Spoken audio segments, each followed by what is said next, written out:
ಇದೇನ ಇದು ಓಪನೇ ಆಗ್ತಿಲ್ಲ. ಕಾಲ್ ಲಿಸ್ಟ್ ಎಲ್ಲಿದೆ ಇಲ್ಲಿ? ಮಿಸ್ ಕಾಲ್ ಕೊಡ್ತಾನೆ ಅವನು, ಅದು ನನ್ನ ಮಗಳಿಗೆ. ಎಷ್ಟು ಧೈರ್ಯ ಇರಬೇಕು ಅವನಿಗೆ. ಹಾಂ, ತೋರಿಸು, ಅದು ಎಲ್ಲಿ ತೋರಿಸು. ಮಾಡ್ತೀನಿ, ಅವನಿಗೆ ಫೋನ್ ಮಾಡಿ ಹೋಗಿತೀನಿ. ಅಯ್ಯಯ್ಯೋ, ಅಮ್ಮಂಗೆ ಏನಾದ್ರೂ ದೇವಂತ ಗೊತ್ತಾದ್ರೆ ಮುಗೀತು ನನ್ನ ಕತೆ. ಕೊಡಮ್ಮ ಫೋನು. ಚುಕ್ಕಿ, ಫೋನ್ ಯಾಕೆ ಕಿತ್ಕೊಂಡೆ? ಯಾವುದದು ಪದೇ ಪದೇ ಕಾಲ್ ಬರ್ತಾ ಇರೋದು? ನೀನು ಯಾಕೆ ಪದೇ ಪದೇ ಕಟ್ ಮಾಡ್ತಿದ್ಯಾ? ನನಗೆ ಯಾಕೋ ನೀನು ನೋಡಿದ್ರೆ ಅನುಮಾನ ಬರ್ತಿದೆ. ಅದು ನಿಜವಾಗ್ಲೂ ಅನ್ನೋನ್ ನಂಬರೇನಾ?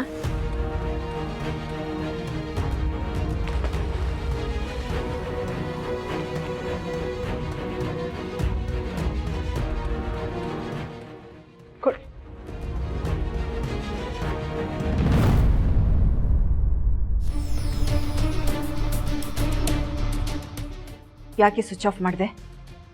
ಯಾಕೆ ಸ್ವಿಚ್ ಆಫ್ ಮಾಡಿದೆ? ಅವ್ನು ನಿನಗೆ ಗೊತ್ತಿರೋನಾ? ಅವ್ನು ನಿನಗೆ ಗೊತ್ತಿರೋನಾ? ಅದು ಮುಂದಕ್ಕೆ ಹೇಳು. ಅಮ್ಮ, ಅದು ಕೇಕ್ ಆರ್ಡರ್ ಕೊಟ್ಟಿದ್ರಲ್ಲ ಇವತ್ತು, ಅವರೇ ಬೇರೆ ನಂಬರಿಂದ ಕಾಲ್ ಮಾಡ್ತಿದ್ದಾರೆ. ನನ್ನ ಹತ್ರನೇ ಬಿಡ್ತೀನಿ ರೈಲು? ಹಾಂ, ಕೇಕ್ ಆರ್ಡ್ರ್ ಕೊಟ್ಟಿರೋರಾದರೆ ಯಾಕೆ ನೀನು ಇಷ್ಟೊಂದು ಭಯ ಪಡಬೇಕು? ಅಮ್ಮ, ಅದು ಕೇಕ್ ಡೆಲಿವರಿ ಮಾಡೋದು ಲೇಟ್ ಆಯ್ತಲ್ಲ, ಅದಕ್ಕೆ ಬೈಯಕ್ಕೆ ಕಾಲ್ ಮಾಡ್ತಿದ್ದಾರೆ. ಅವ್ರು ಏನಾದ್ರು ಇವಾಗ ನಾನು ಫೋನ್ ಎತ್ತಿದ್ರೆ ಚೆನ್ನಾಗಿ ಬೈದಾಕ್ತಾರೆ. ಆಮೇಲೆ ನಾನು ಗಾಬರಿ ಕೇಕ್ ಎಲ್ಲ ಹಾಳು ಮಾಡಿಬಿಡ್ತೀನಿ. ಇವಾಗ ನಾನು ಹೋಗೆಲ್ಲ ರೆಡಿ ಮಾಡ್ಕೋತೀನಿ.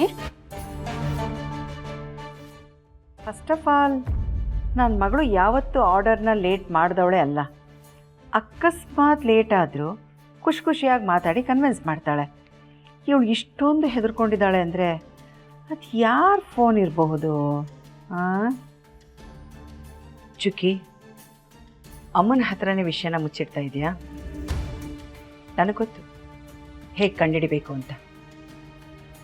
ಖಂಡಿತ ಬಿಡಲ್ಲ, ಹಿಡ್ದೇ ಹಿಡಿತೀನಿ.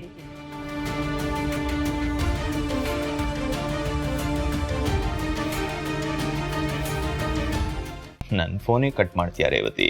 ಚುಕ್ಕಿ, ಯಾರೇ ಅದು? ಅಯ್ಯೋ, ಯಾವುದೋ ಅನ್ನೋ ನಂಬರ್ ಅಮ್ಮ, ಸುಮ್ಮನೆ ಮಿಸ್ ಕಾಲ್ ಕೊಡ್ತಿದ್ದಾರೆ. ಸುಮ್ಮನೆ ಮಿಸ್ ಕಾಲ್ ಕೊಡ್ತಿದ್ದಾರಾ?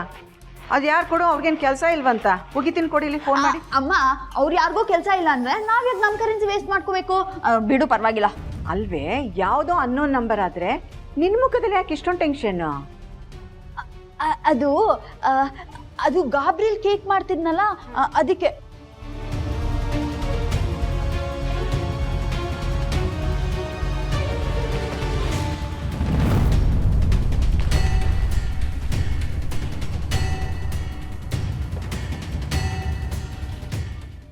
ಯಾರೇ ಅದು ಅಷ್ಟೊಂದು ಮಿಸ್ ಕಾಲ್ ಕೊಡ್ತೀರವನು? ಕೊಡಿಲಿಕ್ಕೆ ಯಾಕೆ ಹೋಗಿತೀನಿ ಅವನಿಗೆ.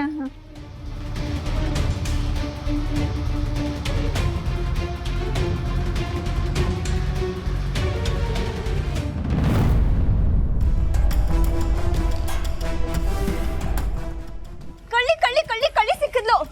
ಏ, ಯಾರೇ ನೀನು? ಲಡ್ಡು ತಿನ್ಸಕ್ ಬಂದು ನಮ್ಗೆ ಹಲ್ವಾ ತಿನ್ಸ್ತಿದ್ಯಾ? ಏನ್ ಕದ್ದಿದ್ಯಾ ತೋರ್ಸು. ನಾನೇನು ಕದ್ದಿಲ್ಲ, ನೀನ್ ನನ್ನಿಂದ ಕದ್ದಿರೋದನ್ನ ವಾಪಸ್ ತಗೊಂಡಿದ್ದೀನಿ ಅಷ್ಟೇ.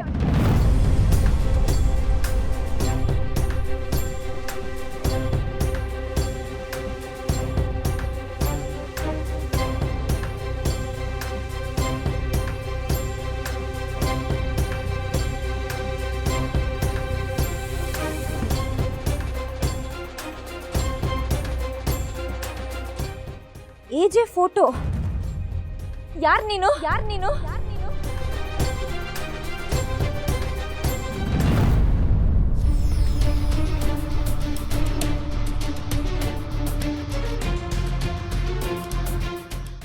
ಶ್ವೇತಾ, ನೀನಾ?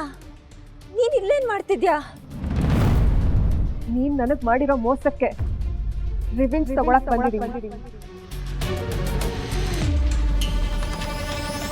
ಅಕ್ಕ, ಏಜೆ ಕೂಗ್ದಾಗಾಯ್ತಲ್ವಾ, ಬನ್ನಿ ನೋಡ.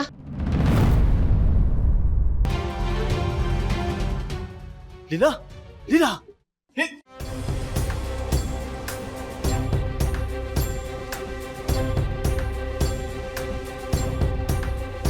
ನಿಮ್ಮನ್ನೇ ಹುಡುಕ್ತಾ ಇದ್ದೆ. ನಾನು ನಿಮಗೆ ಒಂದು ಮುಖ್ಯವಾದ ಜವಾಬ್ದಾರಿ ವಹಿಸಬೇಕು ಅಂತಿದ್ದೀನಿ. ನಿಭಾಯಿಸ್ತೀರಾ? ನೀವು ಹೇಳೋದಕ್ಕೆ ನಾವು ಯಾವತ್ತಿಲ್ಲ ಅಂತ ಹೇಳಿದೀವಿ ಅಜ್ಜಿ. ಹೌದು ನೀವೇನು ಹೇಳಿದ್ರು ಅದನ್ನ ನಾವು ಮಾಡ್ತೀವಿ. ಯಾಕೆ ಏನು ಅಂತೆಲ್ಲ ಕೇಳೋದೇ ಇಲ್ಲ. ಹೇಳಿ ಅಜ್ಜಿ. ನಿಮ್ಮ ಅತ್ತೆಗೆ ಕರಿಮಣಿ ಶಾಸ್ತ್ರ ಮಾಡಿಸ್ಬೇಕು.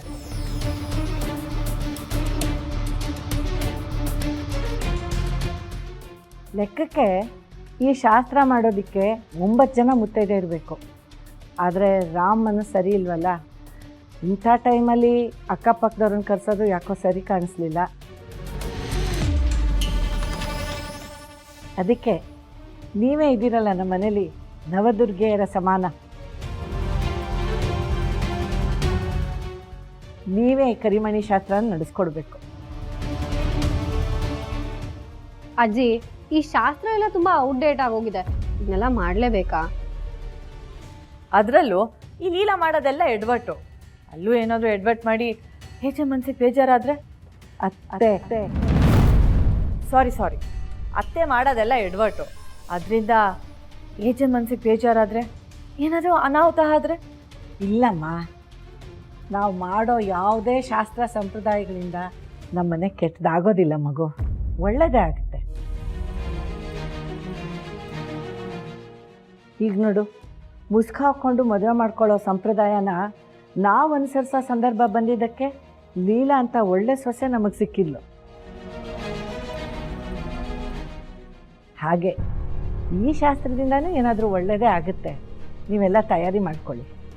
ಅಜ್ಜಿ, ಏಜೆಗೆ ಇದು ಒಪ್ಪಿಗೆ ಇದೆಯಾ? ನಿಮ್ಮ ಅತ್ತೆಗೆ ಈ ಶಾಸ್ತ್ರ ಮಾಡಬೇಕು ಅಂತಲೇ ಅವಳು ಕರಿಮಣಿ ಕಾಲ್ಗೆಜ್ಜೆ ತಂದಿದ್ದೇ ರಾಮ್.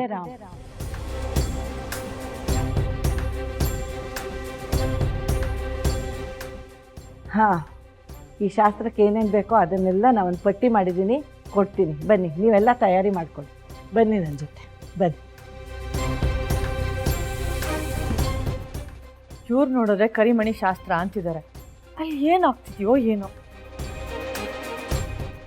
ಲಕ್ಷ್ಮಿ, ಹಾಂ ಬಂದೆ.